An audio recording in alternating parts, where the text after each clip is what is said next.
भोले जी और माता पार्वती जी के कमल चरणों में गोर छुके गोर लागतानी हमार प्रणाम स्वीकार हो। माँ जगदम्बा भवानी के कमल चरणों में गोर छुके गोर लागतानी हमार प्रणाम स्वीकार हो। सब देवी देवता के कमल चरणों में गोर छुके गोर लागतानी हमार प्रणाम स्वीकार हो। नीलम दीदी हरिंदर भैया के कमल चरणों में गोर छुके गोर लागतानी हमार प्रणाम स्वीकार हो। सब गुरु भाई बहना के कमल चरणों में गोर छुके गोर लागतानी हमार प्रणाम स्वीकार हो। आशीर्वाद की चाहना। तो देखिए गुरु भाई बहना, हम आज आप लोगन के सच्ची घटना पर आधारित एक देवरानी जेठानी के कथा सुनाए जाते।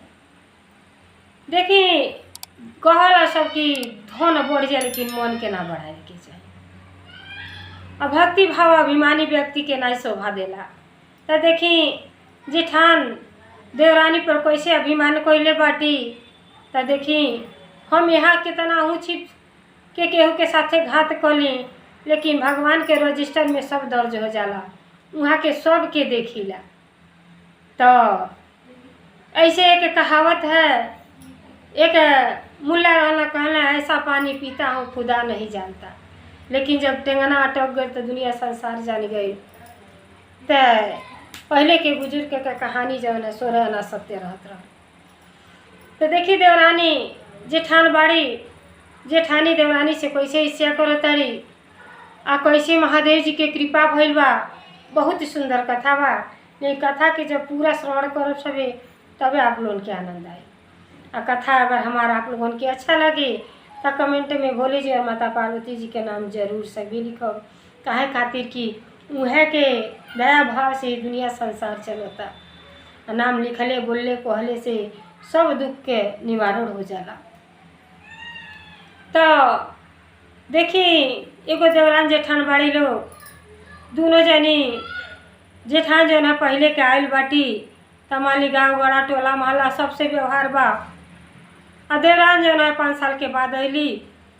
तो क्या करें, दोनों भाई कुछ दिन तक एक मत रहल लोग, एक में रहल लोग, लेकिन जब देवरान आ गई तो जेठान उनके अलगा को देली। अलगा को देली कहाँ से उनकर पति तनी अस्वस्थ रहे, कुछ काम काज ना कर पावे। तो कहे के बैठा के दोनों जन के खियाई। और जब अलगे को देली तो बेचारी देवरान जन रही शिव भक्त रही और जेठान भी भक्त रही। दोनों जनी भक्ति करत रही, लेकिन भक्ति में देखी ईर्ष्या कबो ना करे के चाहिए। हमार तुहार तो बिल्कुल ना करे के चाहिए। देखी आज हमार तुहार कह के आ सब धरा के धरा रह जाई आ कुछ हाथ हासिल ना हुई। जौन बाएँ सो आराम से करी खाई, प्रेम भाव से रही। आज तो सब देख ले कल केहू नहीं खे देख ली। अब वो का कहली अलगा को दिहली। ओकरे बाद यह जनता बड़ी महादेव जी के भक्ति सावन महीना बड़ा स्पेशल होला। सावन महीना में जेठान जब से आयल रहली तब से सावन महीना में व्रत करें और हर सोमवार की अपने घरे चर्चा करावे। लेकिन मान ली महादेव जी के कृपा से उनके धन दौलत सब कुछ हो गई रहल, लेकिन देवरानी से ईर्ष्या करत रहली। देखिए आजकल के दुनिया संसार इतना मतलबी बा कि अगर एक गरीब आदमी बा तो एक गरीब भाई बा ओकरे दरवाजे पर केहू ना जाई, लेकिन अगर अमीर बा अमीर के घरे आ जाता तो ओकर बड़ा सम्मान होई कि बड़ा बड़हन आदमी होगा। अरे सम्मान अगर करे के बा तो गरीब के सम्मान करी जे खैले भी ना मरता। अगर एक टाइम के भोजन खिला दे, रोआ रोआ के आशीर्वाद दे, पुण्य के कार्य करी। अब वो जब महीना रही उनके महादेव जी के दया से सब कुछ हो गई रहल, लेकिन सब के बोलावे अपने देवरान के नहीं कहें। तो सब गुरु बहना कहें अरे जी काहे ना अपने देवरान के कह देलू कि हमारो के का बोलाई। अबे आई तो एगो प्रसादियो ना लेके आई, ओकर घर में का बा। अवश्य लगली ईर्ष्या करे। और बेचारी का करे, सावन महीना महादेव जी के भक्ति करे। यह कहे कि हे महादेव जी ना जानी अगला कर्म हमार का खराब बा कि पति भी अस्वस्थ पौनी और धन संपदा कुछ हो ना बा कि हम आपके कुछ अच्छा भोग लगाई।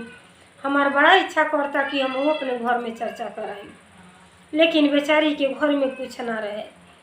ऐसे करते करते जब 4 सोमवार बीत गई, आ 5वां सोम के का कहली, कहली कि चलो भले ही हमारे घर में कुछ ना बा, लेकिन आज हम भांग धतूरा जुटा के आ गुरु बहिना लोन के बुला के अपने घर में चर्चा कराई। अनाय मिश्री बादाम रही चीनिए के भोग लगा के करा दी। अब बेचारी तानी सा के घर से 1 कटोरी चीनी मांग के ले ली आ धैले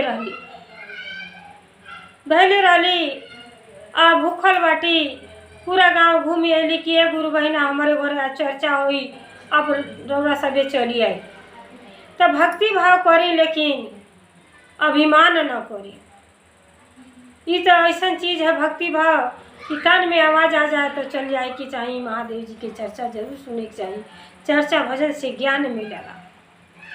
अब जैसे बेचारी 5वां सोमवार के सुबह से वैसे खाली पेट रही आ अपन जौन भी अपने पास रहल सच्चे दिल से हृदय से लिपि पोत के घर के स्वच्छ कई के आए अपन सब गुरु बहिना के बुला के अकेला बैठल बाड़ी। यो बहन लोग अइहो हमारे घर में चर्चा हुई। अब अहर अगोरा ताड़ी पहर अगोरा ताड़ी 8 बजे से बैठल आ 12 बज गए, केहू ना आई। जब केहू ना आई तब कैलाश पर्वत पर से माता पार्वती जी देखत रहनी। कहली कि देखी इतना सच्चा भक्त बाड़ी, अही स्वामी आप कितना परीक्षा भक्त की लेनी। जे करे भरल रहला ओके देली, आ जे करे नहीं रहला वही के और सतावेनी। तो हमार जौन है विनती बा कि आप जाई आओ शिष्या बहन के रक्षा करी, उनका गरीबता दूर करी। जब माता रानी जब महादेव जी से कहनी तो महादेव जी अपन साधु के रूप बना के चली अली। तो देखी भक्ति में बहुते शक्ति है। आ कौने रूप में आपके घरे के आ जा आप जानी ना पैबे। यही से कहल जाला कि अतिथि देव भव। अपने अतिथि के सम्मान करे के चाहिए, चाहे भले नमक के रोटी बा, लेकिन दरवाजे पर से केहू के भूखा न जाए दे। अब बेचारी बैठ के इंतजार करत अड़ी, अकेले भजन कीर्तन करत है। अब देखी का कहत अड़ी भजन के माध्यम से।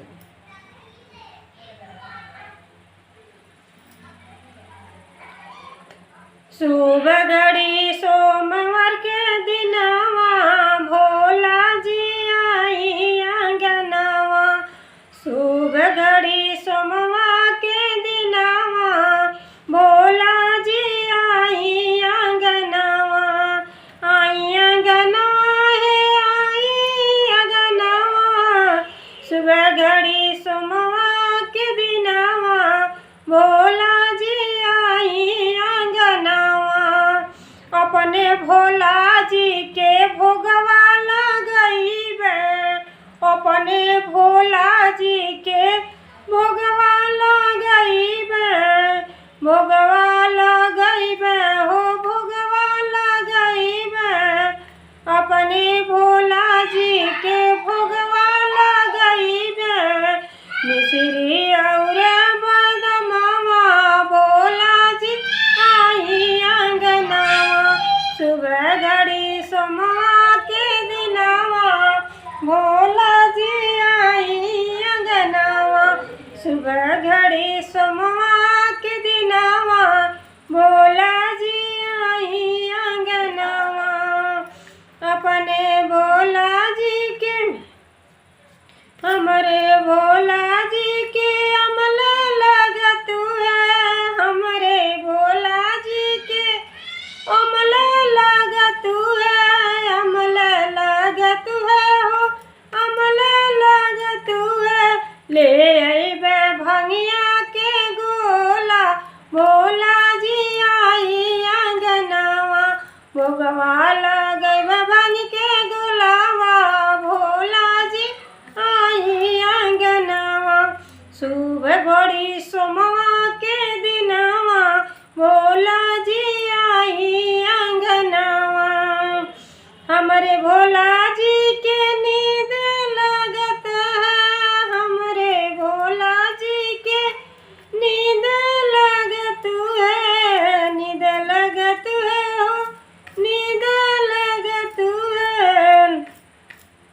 लगा तू है हमारे भोला जी के नींद लगा तू है लगाई देव भोला के असनावा भोला जी आई आंगनावा लगाई देवे भोला जी के असनावा भोला जी आई आंगनावा शुभ घड़ी सोमवा के दिनावा भोला जी आई आंगनावा। अब बेचारी बैठल बाड़ी अकेला अपन भजन कीर्तन करताड़ी जौन मन में आवता तौन श्रद्धा भाव से महादेव जी के याद करताड़ी। उतने देरी में देखी महादेव जी एक भिखारी के रूप धारण करके आ कहत हैं भिक्षाम दे। तो जब से काने में आवाज़ आए तो भागल गईली तो देखो तारी कि एकदम जलपा के रूप में आके आ कहतनी कि कुछ होकते बिटिया हमके कुछ खिया पिया दो। कहली कि ए बाबा घर में कुछ नहीं खे आ सबके जनते बाणी सब केहू के निमत के नहीं कि आज हमारे घर में चर्चा हुई 5वां सोमवार के व्रत बानी भी नहीं ऐसे निराजल लेकिन केहू गुरु बहना हमारे दरवाजे पर ना आए गरीबता ऐसा चीज़ बा हमार कौन कसूर बा। हे महादेव जी के याद करतानी आ केहू बहना नहीं खे आई। अब जौन भिखारी के रूप में वो बाबा रहली कहली कि ये बेटी आ कुछ हमके खिया दो। कहली कि कुछ तो नहीं बा ये थोड़ा सा चीनी ले आयल बाटी आइए भोग लगावे के महादेव जी के धैले बाटी ली आप इन्हें खा के आप अपन प्यास बुझा ली। जब वो कटोरी के चीनी ले गईली तब महादेव जी अपने हाथे से जैसे छुअली स्पर्श कैली वैसे छू के कहली कि ये बेटी वही धो दो। अरे महादेव जी के जब कृपा हुई तो तुहार राजा से रंग के बनाओ देरी न रंग से राजा देरी लगेला बेटी आज से तुहार गरीबता दूर हो जाई आ धरे रखा महादेव जी सब कुछ तुहार पूरा करबे। आशीर्वाद दे के महादेव जी अंतर ध्यान हो गईली आ बेचारी हर उगली पहर उगली दिन भर कुछ ना खैली आ वह प्रसाद अपन ले आके धो देली आ कल सुत गईली। जब भिनई के उठ ताड़ी तो देख ताड़ी कि मारे अन्न धन से भर गए मारे कोठा अटारी उनके सब कुछ हो गई। अब समझ गई कि हमारे घर भिखारी ना वो महादेव जी आए लली हैं। वही दिन से भक्ति भाव दुगना को देली अभिमान ना कैली कबो कि हमारे धन दौलत हो गई बा तो हम भक्ति भाव ना करी। कितना लोग के तो धन दौलत हो जाला तो अभिमानी बन जाला तो केहू से ईर्ष्या ना करे के चाहिए। अगर सब रहे तो पूजा पाठ करी अगर केहू ना सपरा तो न करी लेकिन केहू के बारे में बुरा ना सोची। अब बेचारी के जब सब कुछ हो गए तो कहली कि अब भिनई पर जब सब जाए लगे कल आए थे तो दे तो झोपड़ी रह झोपड़ी जो कैसे महल हो गई। अब सब केहू गुरु बहिना भी ना बोला बोला जूठी गई लो कहली कहो कैसे कैसे तुम्हारे धन हो गई। कहली कि ये बहन क्या करी सब लोग के नेता देखे अली कि आके हमारी घरे चर्चा कर दो केहू जनी ना आयलू तो 12 बज गई। अगोरत अकेला भजन कीर्तन करत रहनी। महादेव जी बूढ़े के रूप धारण करके अली ऐसे ऐसे कहनी आशीर्वाद देखे गईनी और रातों रात हमारे सब कुछ हो गई। तो अब हम आज से हर सोमवार के चर्चा कराई और सब गुरु बहिना लोगों नहीं है। तो देखी कितना जनी के तो अभिमान चूर चूर हो गई कि सही के उस पर अभिमान ना करे के चाहिए। गरीब भाई बात तो वो के दरवाजे पर जाए के चाहिए भजन कीर्तन करे के चाहिए वो के मनसा पूरा करे के चाहिए। तो वही जेठान के इतना इच्छा कोयले रही सारा धन भी ध्वंस हो गई और ऐसा हो गई कि पेट भर भोजन ना मिले। तो कब ऐसा गलत कार्य ना करे के चाहिए। अब धन कहला लक्ष्मी पूछ डुलाओ नहीं लक्ष्मी आज बड़ी बिहान ना रही यही केहू ना जानता। तो ऐसे कबो ईर्ष्या धन से घमंडा ना करी मन से ईर्ष्या ना करी। खिस्सा कहानी से हमके यह कुल सीख मिलेला। देवरानी के जीवन धन्य हो गई। जब देखली जेठान खैले बिना मरतड़ी तो उन्हों के ले आके अपने घर में शरण देली कि दीदी आपे घर के बहन जेठ बड़ बहू है आप कैसे आप खैले बिना मरब हमके अच्छा ना लगी आप चली हमारे घरे चली। अब जेठान वही दिन से जेठान के एहसास हो गई कि कबो ईर्ष्या ना करे के चाहिए। और वही दिन से महादेव जी से लगली दया मांगे और क्षमा मांगली अपने दौरान से कि हमरे तो से बहुत घृणा कैली, आज हमरे बुरा वक्त में तू ही साथ देले बाटू। तो केहू जाने ला नहीं कि समय के पहिया कब पलट जाई। तब वही दिन से दोनों जनी में अपार प्रेम हो गई और देवरान जेठान दोनों जनी आपस में मिलके बहन खान रहे लगली और भक्ति भाव कह के इतना भक्ति कैली कि मरले के बाद शिव धाम में पहुँचली। तो जैसे वो बहना पर महादेव जी के कृपा भइल वैसे सब गुरु भाई बहना पर बनल है।